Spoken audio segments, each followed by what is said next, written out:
My teacher told me a story one time of a man who was walking with his son in the park. And they're walking together, and his son looked at a crow in a tree, and he said, "Baba, what's that?" It's like a 2-year-old kid. Baba said, "It's a crow."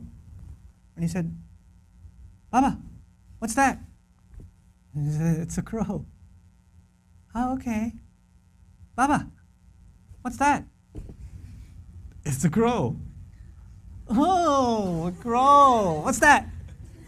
"It's a crow." It went on for 10 minutes. He asked him 30 times, he counted. Dad kept a score, and he put it in his little journal.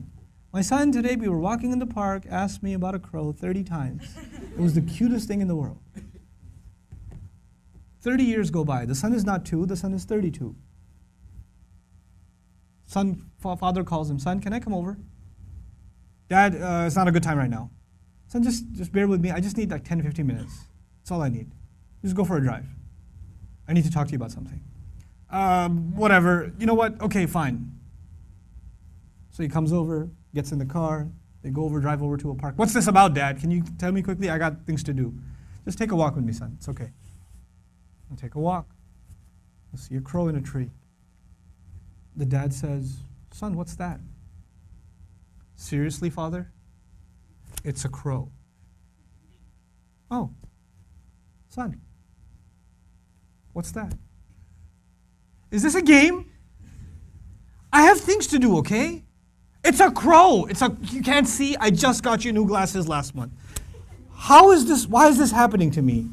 Dad, why are you so difficult? I don't understand what the problem is. Just tell me what you really want. I'm busy, okay?" The dad pulls out his journal. He says, "Son, this is something that happened 30 years ago. We were walking down this park. You saw a crow. And you asked me 30 times. And I gave you a smile every time. You couldn't handle twice. What are we giving our parents?" I'm not even bringing Allah into the picture. The fact that Allah mentioned Himself and then mentioned His parents is, you think about that. But what have they done for us and what have we done for them? What have we done for them? How many parents leave, like their children are in ICUs, and they stand there and hovering over this little glass box with a baby inside, 24 hours a day, 7 days a week, standing in a hospital, not even sitting down, standing in a hospital, like feeding off of like vending machines. And that same kid grows up and doesn't have the time to call. That same kid, you know? How many mothers almost died giving birth? Almost died giving birth. And now it's so difficult to respond to her call. Or to just give her just a couple of minutes a day. Just let her feel a little important. You know how unfair that is, that you were the most important thing to them and they are so insignificant to you? How unfair that is? You know? They carry that pain with them every day, that I am nothing to my children. I mean nothing to them, I'm worthless to them. You know, they have no time for me.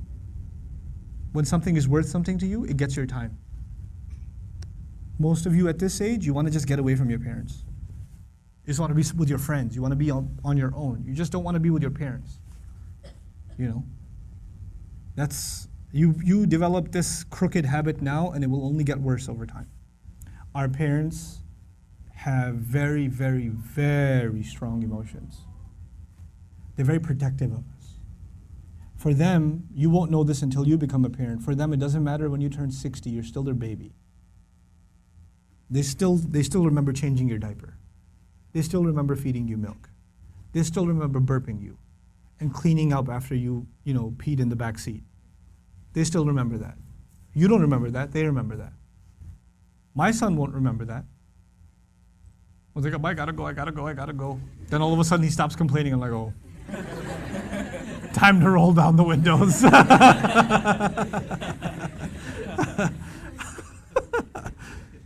You know. Then he starts talking about what toy are we gonna get for Eid. I'm like, oh, okay. This has not been a good day for the car. But when he's graduating college and when one day he's getting married and one day he has his own, he's not going to remember that. But guess who'll never forget? I'll never forget. I'll never forget carrying him into a bathroom, cleaning him up, changing his clothes. Abba, put the Spider-Man pajamas on. He won't remember any of that. I will. And that same kid, when he's talking back to me one day, when he's telling me, Dad, I just don't understand you, okay? I don't have time right now.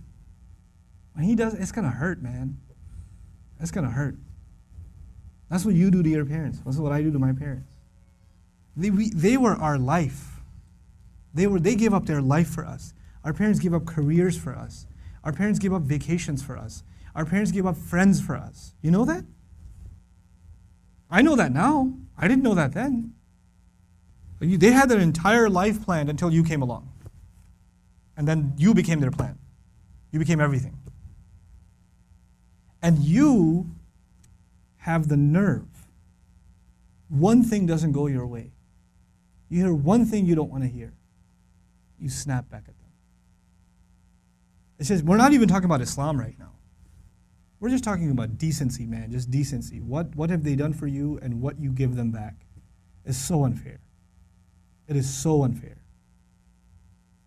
My dad's so annoying, my mom's so this, they're always mad, they're never happy, they're this, they're that. What are you? What about you? I'm telling you, I can't say this enough times, if you don't earn your parents' du'as, nothing good will come of your life. Nothing good will come of your life if they're not happy with you. If you haven't done everything you can to make them happy.